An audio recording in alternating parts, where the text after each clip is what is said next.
Good evening students. Going places के second part में आप सबका स्वागत है। पिछले लेक्चर में हमने जाना कि किस तरह से सोफी एक ऐसी बच्ची है, एक लड़की है जो सपनों की दुनिया में खोई रहती है, जो रियलिटी से दूर है। उसकी सहेली जेंसी को इसी चीज का डर है कि कहीं सोफी अपनी जिंदगी में कोई समस्या खड़ी न कर दे। सोफी के अपने सपने हैं। वो अपने भाई जेफ की दुनिया का हिस्सा बनना चाहती है। सोफी को ऐसा लगता है कि जेफ की जो दुनिया है वो बहुत खूबसूरत है, बहुत इंटरेस्टिंग है, और वहां पे जेफ उसे ले नहीं जाता, उसे कोई एंट्री नहीं मिलती है। और उसकी चाहत है। अपने भाई का कॉन्फिडेंस जीतने के लिए सोफी उसके सामने बात रखती है कि वो एक अपकमिंग फुटबॉलर डैनी कैसी से मिल चुकी है। जब उसका भाई उससे संदेह करता है, डाउट करता है, तो सोफी बताती है कि उनकी मुलाकात कैसे हुई। आइए सुनते हैं। आई डोंट बिलीव इट, ये कहना था सोफी के भाई जेफ का। वो क्या बताती है कि कैसे मिले। There I was looking at clothes in Royce's window when someone came and stood beside me, and I looked around and who should it be but Danny Casey। कहती मैं मार्केट में थी, एक कपड़ों की दुकान पे कपड़े देख रही थी, और तभी मेरे पास आके कोई खड़ा हो गया, और वो कोई और नहीं बल्कि डैनी कैसी था। All right, what does he look like? Now हम सब जानते हैं कि सेलिब्रिटीज कैसे दिखते हैं, लेकिन जिन भी लोगों ने पर्सनली मुलाकात की है सेलिब्रिटी से, हम उनसे पूछते हैं क्या वो रियलिटी में वैसा ही दिखता है जैसा स्क्रीन पे दिखता है। बात गलत नहीं है, क्योंकि हम उन लोगों को या तो टीवी में देखते हैं, या तो फोटोग्राफ्स में देखते हैं, या तो इंटरनेट पे देखते हैं, पर्सनली तो मिले नहीं। तो क्या वो उतने ही गुड लुकिंग है जितने टीवी पे दिखते हैं? ऐसे कई सारे एग्जाम्पल्स भी हैं कि टीवी एक्ट्रेसेस, एक्टर्स मेकअप के साथ अलग दिखते हैं और मेकअप के बिना कुछ और ही दिखते हैं, है ना बेटा। सो जेफ कंफर्म कर रहा है कि कैसा दिखता है। सोफी कहती है come on, you know how he look, what he looks like. Jeff बात को थोड़ा रिट्रीट कहता है, क्लोज टू, आई मीन करीब से वो कैसा दिखता है। Well he has green eyes, gentle eyes, and he is not so tall as you would think. She wondered if she should say about his teeth but decided against it. Sophie ने तो उसके दांतों तक को observe किया था, इतना closely उसे देखा था, बट वो इतना बताती नहीं है। Their father had washed when he came in, and his face and arms were shiny and pink, and he smelled of soap. जब ये दोनों लिविंग रूम में गए तो पापा स्नान करके आ चुके थे, साबुन की खुशबू थी रूम में। He switched on the television, tossed one of little Derek's shoes from his chair into the sofa, and sat down with a grunt. एक गुर्राने की आवाज निकालते हुए वो सोफा पे बैठ गए। अब जेफ रूम में एंटर होते ही धमाका कर देता है, कहता है सोफी बैठ डैनी कैसे। Sophie wriggled where she was sitting at the table. Sophie मुस्कुराने लगी। Her father turned his head on his thick neck to look at her. His expression was one of disdain. Now, इतनी बड़ी बात Sophie ने घर पे कही है कि कोई मानने को तैयार नहीं, तो पापा कहते हैं ये पागल हो गई लड़की। It's true, Jeff said. Jeff कहता है ये सच है। अब बड़ों की अपनी एक आदत होती है मेरे बच्चों, बड़े अपने जमाने के लोगों को ही ग्रेट मानते हैं। आप किसी अपने पेरेंट्स को बताइए कि भाई मेरा फेवरेट क्रिकेटर ये है, बोलेंगे हमारे जमाने में तो ये बहुत अच्छा खेला करता था, उसके जैसा तो कोई नहीं है। Has anyone faced such a comparison at home? Yes, sir. बहुत बार। मतलब आप बताइए कि पापा विराट बहुत अच्छा है, कुछ नहीं है, तेंदुलकर जेबू तो रमीत नदी शब्द है। हर जनरेशन अपने हीरोज को आइडियलाइज करती है, सेम इज एवरीवेयर। तो सोफी के पापा क्या बता रहे हैं, ध्यान से सुनिएगा। I once knew a man who had known Tom Finney. ये बहुत फेमस फुटबॉलर थे इंग्लैंड के। His father said reverently to the television, but that was a long time ago. बहुत साल पहले की बात है जब मैं टॉम फिनी को जानता हूँ। You told us, Jeff said. Jeff कहता है सर पापा आपने उसके बारे में कई बार बताया है। कैसी might be that good someday. कैसी शायद किसी दिन इतना अच्छा प्लेयर बन जाएगा। अब हर जनरेशन, जैसे मैंने कहा, अपने हीरो को आइडियलाइज करती है। तो जेफ कहता है better than that, even he is the best. Jeff कहता है नहीं, वो तो उससे अच्छा ही है, सबसे अच्छा है। If he keeps his head on his shoulders, if they look after him properly, a lot of distractions for a youngster in the game these days. इसके पापा का कंसर्न जो है वो सच्चाई है. ऐसे कई सारे खिलाड़ी हैं बेटा, ऐसे कई सारे सेलिब्रिटीज हैं जिनको कम उम्र में सक्सेस मिलती है, लेकिन वो लोग सक्सेस को डाइजेस्ट नहीं कर पाते और गलत फैसले, गलत हरकतें करके अपने करियर को डिस्ट्रॉय कर देते हैं. आपको एक छोटा सा एग्जांपल दूंगा. पाकिस्तान के क्रिकेटर थे मोहम्मद आमिर. वो बंदा बहुत कम उम्र में नेशनल टीम में सिलेक्ट हुआ, बहुत तेज बॉल करता था.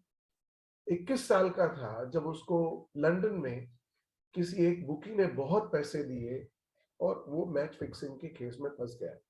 उसका पूरा करियर उसमें खत्म हो गया बेटा. तो ये बहुत इंपॉर्टेंट चीज है जो आप सुनने जाएंगे. It's easy to achieve success.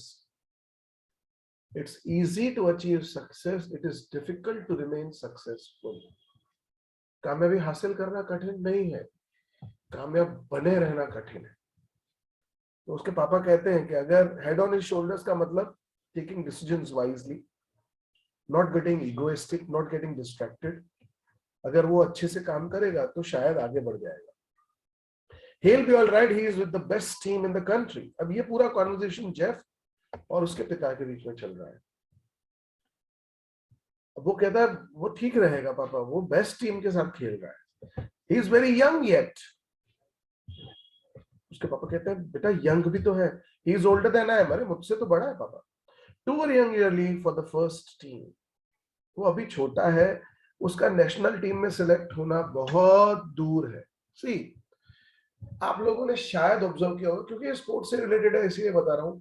IPL में कितने सारे यंग प्लेयर खेलते हैं जो हमको लगता है कि यार ये बहुत बड़ा खिलाड़ी बनेगा, लेकिन वो कभी नेशनल टीम का हिस्सा बनने में बहुत समय लगता है. एक छोटा सा एग्जांपल दूंगा. मुंबई की टीम से एक प्लेयर खेला करते हैं सूर्य कुमार यादव. वो खिलाड़ी पिछले 6 साल से अच्छा परफॉर्म कर रहा है, तब जाके उसको अब वनडे इंटरनेशनल टीम और T20 टीम में जगह मिली. ऐसे कई खिलाड़ी हैं जो डोमेस्टिक लीग लेवल में बहुत अच्छा खेलते हैं, लेकिन नेशनल टीम में जाने में उनको समय लगता है. You can't argue with that sort of ability. Jeff कहता है पापा उसकी एबिलिटी बहुत गजब की है. He is going to buy a shop. अब ये दोनों की बातचीत में सोफी को ऐसा लगने लगा कि जैसे मैं निग्लेक्ट हो रही हूं, मैं कोने में पड़ी हुई हूं. ये कई बार होता है कि जब दो लोग बातचीत कर रहे हैं और तीसरा सिर्फ सुन रहा है, तो उसे लगता है कि यार मुझे बीच में बोलना चाहिए वरना मैं तो डिस्कशन से ही बाहर हूं. तो सोफी बीच में एक बम फोड़ देती है कि वो एक शॉप खरीदने वाला है. Her father grimaced. Now where did you hear that? अब ये कब सुना उन्हें आपने? ये कहती है he told me so. पापा उसने कहा. He muttered something inaudible and dragged himself round in his chair. कुछ ऐसा बड़बड़ाया उन्होंने जो सुनाई नहीं दिया. और फिर क्या कहते हैं? This is another of your wild stories, Sophie. बेटा फिर से तुमने कहानियां घड़ना शुरू कर दी. She met him in the arcade, Jeff said, and told him how it had been. Jeff ने इसके पिता को सब कुछ बताया, कैसे ये दोनों मिले थे, क्या इनके बीच में बात हुई. पिता अभी भी कन्विंस नहीं है, तो क्या कहते हैं? One of these days you are going to talk yourself into a load of trouble. Her father said aggressively. Jeff knows it's true, don't you, Jeff? He don't believe you, though he would like to.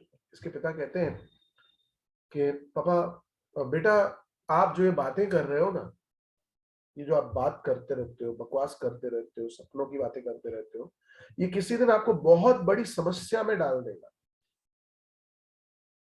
Sophie कहती है पापा Jeff को तो पता है सच है, Jeff तुम्हें नहीं पता. और पिताजी कहते हैं वो तुम पर विश्वास नहीं करेगा. वो चाहता तो है लेकिन करेगा नहीं, क्योंकि तुम हर बार झूठ बोलती हो, सपनों की बातें करती हो. ये सिमिलरली वैसा ही है बेटा. जब कोई रोज चिल्लाए शेर आया शेर आया और लोगों को बुलाकर दिखाए कि शेर तो है ही, और जिस दिन सच में शेर आया उसने चिल्लाया लेकिन कोई उसे बचाने आया ही नहीं. यहां तक कोई डाउट?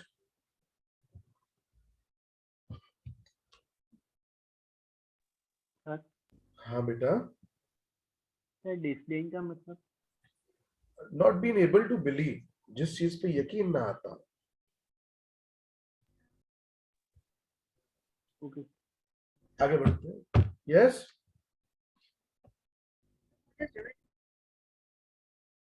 बेटा आवाज नहीं आ रही आपकी, प्लीज थोड़ा जोर से कहिए, या तो व्हाट्सएप पे, सॉरी चैट पे मैसेज कर दीजिए.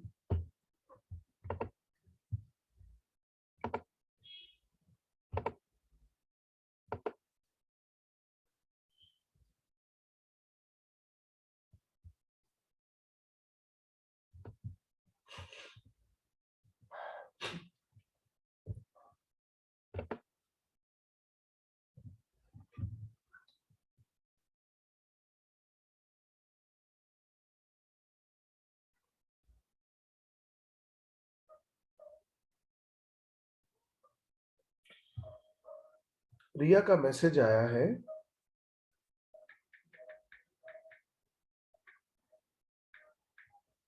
What does reverently mean? जब कोई बात किसी के प्रति सोच समझ के की जाए, कि भाई मैं आपकी बात पे, आपको आपके प्रति मुझे बहुत निष्ठा है, सम्मान है, उसको कहते हैं रिवरेंटली. रिवर्ड बेसिकली शब्द जो होता है, आपने ये यूनिट आई थिंक सो, कौन सा यूनिट था, एवन स्ट्राइजन ओ लेवल में भी पढ़ा. रिवर्ड स्टुअर्ट मैक्लेरी, रिस्पेक्टेबल. ओके रिया,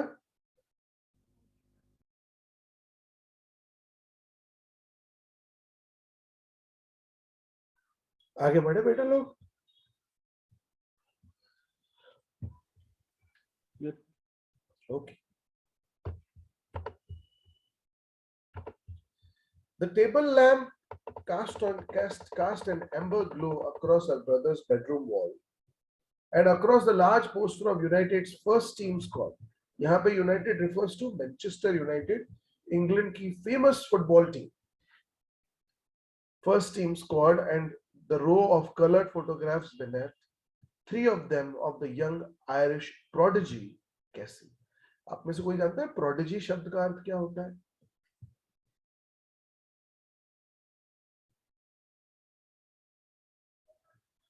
Let me elaborate. Yes sir, पता तो है. हाँ बताओ ना थोड़ा बहुत जो आपको माइंड में हो कैनल. जैसे यंग प्रोडिजी मतलब बहुत छोटी उम्र में मतलब बहुत कुछ पता हो, नॉलेज हो ऐसे. किसी भी व्यक्ति को अगर कम उम्र में किसी भी फील्ड का बहुत सारा टैलेंट आपको दिख जाए उस व्यक्ति में, उसको प्रोडिजी कहते हैं. फॉर एग्जाम्पल, आपको कोई लड़का 12-13 साल की उम्र में किसी भी फील्ड में, लड़का या लड़की, sorry I am not being gender bias over here, लेकिन बहुत कम उम्र में किसी में कोई बड़ा हुनर आपको दिख जाए, कोई क्रिकेट में, कोई फुटबॉल में, कोई संगीत में, किसी चीज में 12-13 साल की उम्र में आपको बहुत हुनर दिख रहा है, तो उसे प्रोडिजी कहते हैं. भैया no problem, you can join from other device also. आगे बढ़ते हैं. और यहाँ पे कहा गया है आयरिश, बिकॉज वो आयरलैंड से बिलोंग करता है. बेटा इंग्लैंड के अंदर एक फुटबॉल टूर्नामेंट खेला जाता है, ईपीएल, इंग्लिश प्रीमियर लीग. ये दुनिया का सबसे बड़ा लीग टूर्नामेंट है. जैसे क्रिकेट के लिए सबसे बड़ा टूर्नामेंट है आईपीएल, उसी तरह से फुटबॉल के लिए ईपीएल. जैसे क्रिकेट में आप देखते हैं आईपीएल में दुनिया भर के अलग अलग देशों से खिलाड़ी खेलने आते हैं, उसी तरह से ईपीएल में भी clubs, Manchester United, Chelsea, Bayern Munich तो है जर्मनी का क्लब है, बट जितने भी क्लब इंग्लिश प्रीमियर लीग के लिए खेलते हैं, उन सब के प्लेयर्स अलग अलग देशों से आते हैं. तो ये भी उनमें से एक है, आयरलैंड से आया है. Promise you will tell no one, Sophie said. Sophie Jeff को कहती है मुझसे वादा करो तुम किसी को कुछ नहीं बताओगे. जेफ कहता है बताने को बचा क्या, nothing to tell is there, जो था वो तो बता ही दिया है. Promise Jeff that's murder me. Sophie कहती है कि जो अब मैं बताने जा रही हूं वो किसी को मत बताना, वरना पापा मुझे मार देंगे. Only we thought it was true.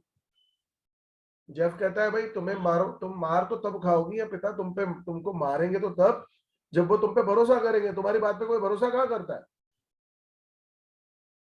आगे सुनते हैं. Please Jeff, Christ Sophie, you are still at school, Casey must have strings of girls. अब वो कहती है कि प्लीज जेफ मेरी बात सुनो. वो कहता है सोफी तुम अपने आप को क्या समझती हो, तुम एक स्कूल गर्ल हो और कैसी के पास लड़कियों की लाइन लगी होगी, फुटबॉल, वो फेमस फुटबॉल प्लेयर है, उसके सामने लड़कियों की लाइन लगी होगी। सोफी कहती है no he doesn't, how could you know that, he told me that's how. Sophie कहती है नहीं, उसके सामने कोई लड़कियों की लाइन नहीं है। जब पूछता है भाई तुम्हें कैसे पता, बोलती है उसने मुझे खुद बताया। As if anyone would tell a girl something like that. क्या कोई लड़का किसी लड़की से कहेगा कि मेरे पास कई सारी लड़कियों के ऑफर्स हैं, लेकिन हमें पता है वो फेमस फुटबॉलर है, ढेरों लड़कियां होंगी जो उसको चाहती होंगी। Yes, he did. He isn't like that. He is quiet. वो ऐसा नहीं है, वो बहुत अच्छा है। Not as quiet as all that, apparently. It was nothing like that, Jeff. It was me spoke first. When I saw who it was, I said, "Excuse me, but aren't you Danny Casey?" So भी आगे का conversation बता रही है कि जब वो उससे मिली तो उसने पूछा कि आप डैनी केसी हैं, and he looked sort of surprised and he said, "Yes, that's right." And I knew it must be him because he had the accent, you know, like when they interviewed him on the television. कितनी मैंने उसकी accent सुन रखी थी TV पे, तो मुझे पता था वही है. So I asked him for an autograph. That's the commonest thing that you would do. आप जब किसी सेलिब्रिटी से मिलते हो तो आज आप क्या मांगते हो? सेल्फी. लेकिन सालों पहले क्या मांगे जाते थे? Autographs. So I asked him for an autograph for little Derek, but neither of us had any paper or a pen. So then we just talked a bit. हमने कुछ देर तक बातें की about the clothes in Royce's window. He seemed lonely after all. It's a long way from the west of Ireland. And then just as he was going, he said if I would care to meet him next week, he would give me an autograph then. Of course, I said I would. तो मतलब ये बहुत बड़ी चीज थी कि उस footballer ने इसे मिलने के लिए बुलाया। जेफ को इस पे बिल्कुल यकीन नहीं, वो कहता है as if he would ever show up. तुम्हें लगता है वो आएगा? You don't believe me now, don't you? You do believe me now, don't you? Sophie कहती है तुमको मुझ में यकीन है कि नहीं? He dragged his jacket, which was shiny and shapeless, from the back of the chair and pushed his arms into it. She wished he paid more attention to his appearance, wished he cared more about clothes. He was tall with a strong dark face, handsome, she thought. It's the unlikeliest thing I have ever heard, he said. वो कहता है ये जो तुम बातें बता रही हो ना सोफी, ये मतलब नामुमकिन सी चीजें हैं जो तुम बता रही हो। चलो इस बात पे मैं यकीन कर भी लूं कि तुम्हारी मुलाकात हुई डैनी कैसी से, लेकिन क्या उसने तुमको मिलने के लिए बुलाया? He asked to come for a date? This is ridiculous. यहां तक कोई डाउट बेटा?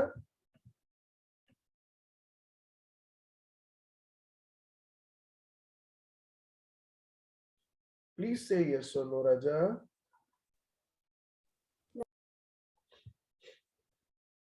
चलिए आगे बढ़ते हैं.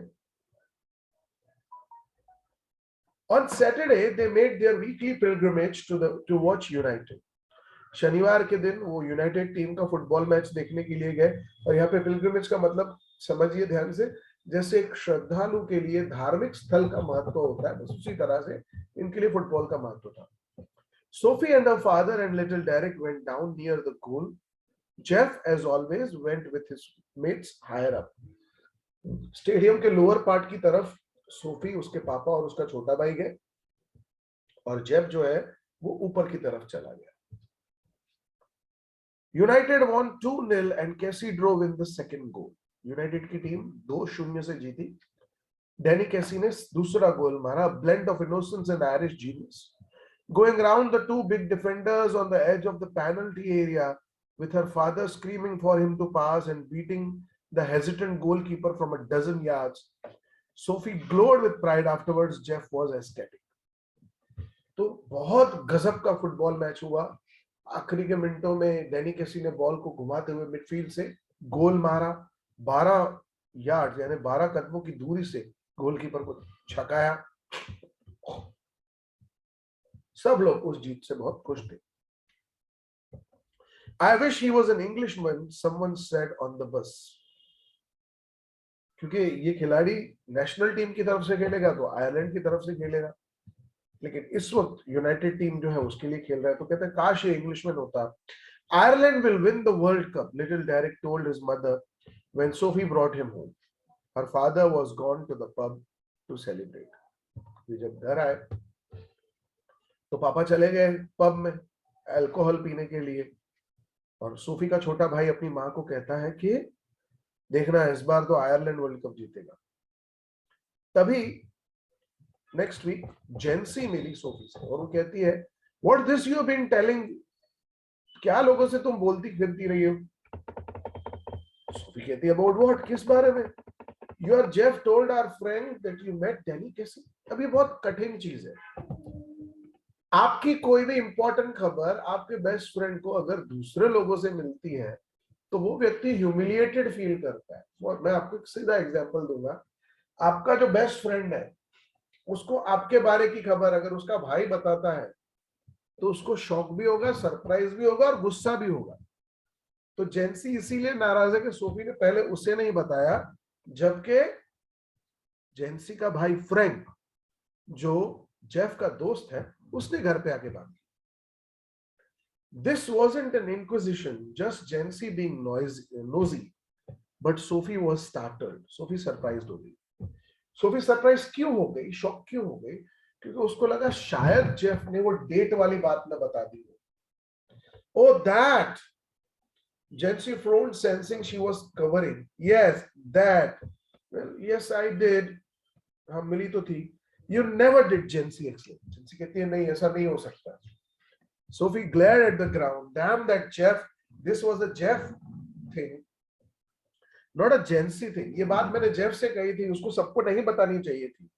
It was meant to be something special just between them, something secret. It wasn't a Jency kind of a thing at all.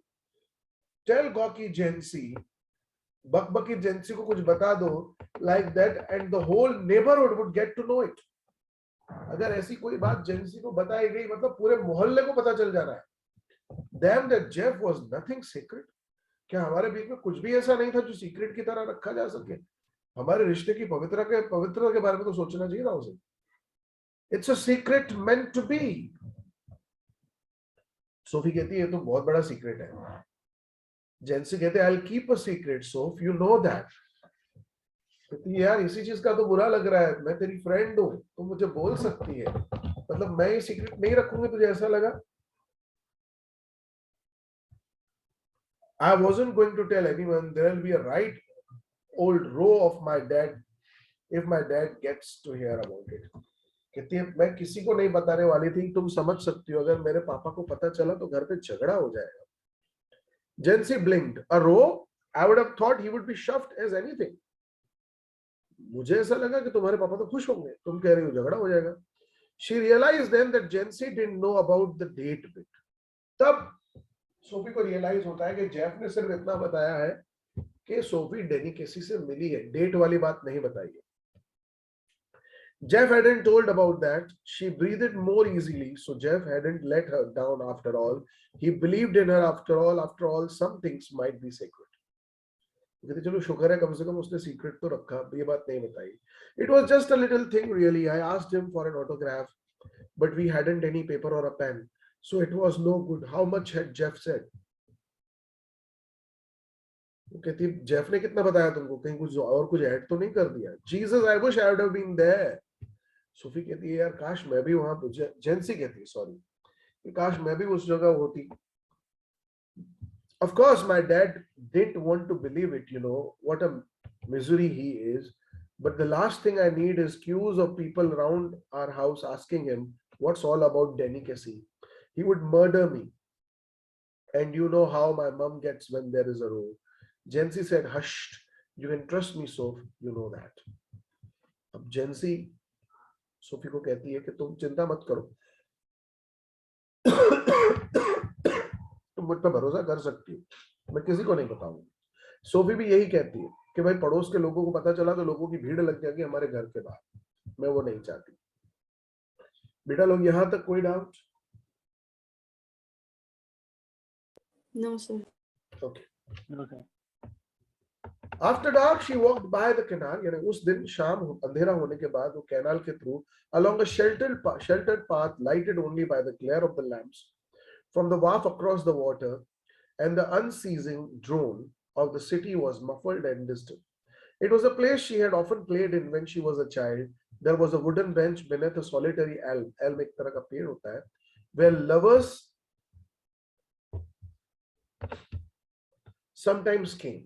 She sat down to wait. It was the perfect place, she had always thought so, for a meeting of this kind. For those who wished not to be observed, she knew he would approve. हर शहर में कुछ places होती हैं जहां पे प्रेमी छुप के मिलते हैं, जो दुनिया के सामने नहीं आना चाहते. उसे लवर पॉइंट भी कहा जाता है. बस ये वैसी ही जगह थी जहां पे कभी कभी अंधेरे में लवर्स मिला करते थे जो दुनिया से दूर होना चाहते थे. सोफी और डैनी ने ऐसी ही जगह चुनी थी. For some while waiting, she imagined his coming. She watched along the canal, seeing him come out of the shadow, imagining her own consequent excitement. Not until some time had elapsed did she begin balancing against this idea of him not coming. कुछ देर तक Sophie सोचती रही, अब इस तरफ से आएगा, अब उस तरफ से आएगा, कैसा दिखता होगा. लेकिन थोड़ी देर बाद इसको अब डाउट होने लगा है कि वो शायद ना आए. Here I sit, she said to herself, wishing Danny would come, wishing he would come, and sensing the time passing, I feel the pangs of doubt staring inside me. मेरे अंदर लहरें उठ रही हैं डाउट की. I watch for him, but still there is no sign of him. I remember Jeff saying he would never come. कहते मेरा भाई कह रहा था वो नहीं आएगा. And how none of them believed me when I told them. किसी ने मेरा भरोसा नहीं किया. I wonder what will I do? What can I tell them now if he doesn't come? अगर वो नहीं आया तो मैं घर पे क्या कहूंगी? But we know how it was, Danny and me. That's the main thing. How can you help what people choose to believe? But all the same, it makes me despondent. This knowing I'll never be able to show them they are wrong to doubt me. इसके अंदर निराशा बढ़ती जा रही है. ये कहती है लोग क्या कहेंगे मेरे बारे में, सब मेरे पे हंस रहे थे पहले से, अब मुझ पे और डाउट करेंगे, कभी मुझ पे यकीन नहीं करेंगे. लेकिन डैनी तुम और मैं तो जानते हैं कि हम मिले थे, तुम प्लीज आ जाओ. She waited, measuring in this way the chances taking place in her. Resignation was no sudden thing. अब चेंजेस उसके अंदर आए जा रहे हैं. अब वो निराश हो गई है. Now becomes sad, she thought, and it is a hard burden to carry. This sadness, sitting here waiting and knowing he will not come. I can see the future and how I will have to live with this burden. Sophie का दिल टूट रहा है. मुलाकात तय हुई लेकिन वो आया नहीं. ये बर्डन लेके वो कैसे चलेगी, उसके ऊपर कोई भरोसा नहीं करेगा. They of course will doubt me as they always doubted me, but I will have to hold up my head remembering how it was. कहती भले वो मुझ पे शक करेंगे लेकिन मैं जानती हूँ क्या है सच है. Already I envisage the slow walk home. मैं देख सकती हूँ, महसूस कर सकती हूँ कि मैं थके हुए घर जा रहे हूँ. And Jeff's disappointed face when I tell him he didn't come that day. मेरा भाई कितना निराश होगा जब उसे मैं बताऊंगी कि जेफ नहीं आया, सॉरी डैनी नहीं आया, तो जेफ कितना निराश हो जाएगा. And then he will fly out and slam the door. वो गुस्से में घर से चला जाएगा. But we know how it was. I shall tell myself, Danny and me, it's a hard thing, this sadness. वो खुद को बोल रही है, मैं जानती हूँ मैं और डैनी मिले थे, ये बहुत कठिन है, ये दुख जो है बढ़ता जा रहा है. She climbed the crumbling steps onto the streets. Outside the pub, she passed her father's bicycle propped against the wall and was glad he would not be there when she got home. इसके पिता की bicycle pub के बाहर पड़ी थी, तो इसको एक सुकून होता है कि जब मैं घर पहुंचूंगी तो पापा नहीं होंगे, कम से कम उनके सामने मेरा ह्यूमिलिएशन नहीं होगा. Excuse me, but aren't you Danny Casey? Coming through the arcade, she pictured him again outside Royce's. अब ये उसी मार्केट से गुजर रही है, उसी दुकान के पास खड़ी है जहां पे इनकी मुलाकात हुई थी. He turns reddening slightly. Yes, that's right. I watch you every week with my dad and my brothers. We think you are great. Oh well, now that's very nice. I wonder, would you mind signing an autograph? His eyes are on the same level as your own. His nose is freckled and turns upward slightly, and when he smiles, he does so shyly, exposing teeth with gaps between. His eyes are green, and when he looks straight at you, they seem to shimmer. उसको पूरा scene वापस दिख रहा है. They seem gentle. पूरी जो घटना हुई थी वो उसको दिख रही है. Almost afraid, like a gazelle, and you look away. You let his eyes run over you a little, and then you come back to find them slightly breathless. And he says, I don't seem to have a pen at all. You realize you haven't either. My brothers will be very sorry, you say. And afterwards, you wait there alone in the arcade for a long while, standing where he stood, remembering the soft melodious voice, the shimmer of green eyes, no taller than you, no bolder than you, the prodigy, the innocent genius, the great Danny Casey. And she saw it all again. Last Saturday saw him goes past the lumbering defenders, heard the 50,000 catch their breath as he hovered momentarily over the ball, and then the explosion of sound and struck of swiftly into the goal, the sudden thunderous eruption of exultant approbation. अब हुआ क्या पता है आपको? Sophie Danny कैसी से कभी नहीं मिली थी बेटा, उनकी कोई मुलाकात नहीं हुई थी। जब आप किसी व्यक्ति के प्रति हद से ज्यादा अट्रैक्टेड होते हो तो आपको हेलुसिनेशन यानी भ्रम होने लगता है कि वो व्यक्ति आपके साथ है। सोफी के साथ भी यही हुआ था। सोफी एक ऐसी बच्ची जो थोड़ी सी डिप्रेस थी, उसको डर था कि घर वाले मुझे सीरियसली नहीं लेते। अपने भाई के मन में जगह बनाने के लिए उसने ये कहानी बताई, लेकिन उसकी गलती नहीं थी, ये उसका भ्रम था, उसका हेलुसिनेशन था कि उसने ऐसा सोचा।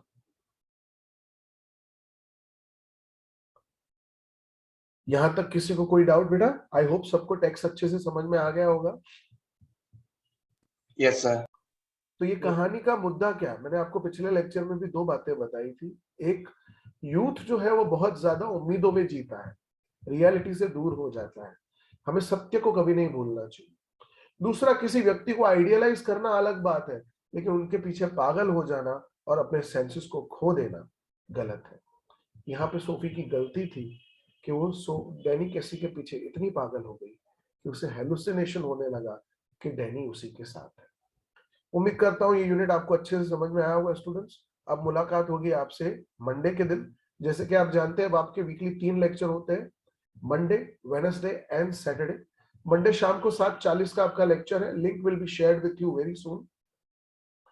अब फिर मुलाकात होगी आपसे मंडे के दिन किसी नई कहानी के साथ। Till then, have a great time. Thank you so much for joining. Bye everyone. Bye, sir. बस Hi, sir.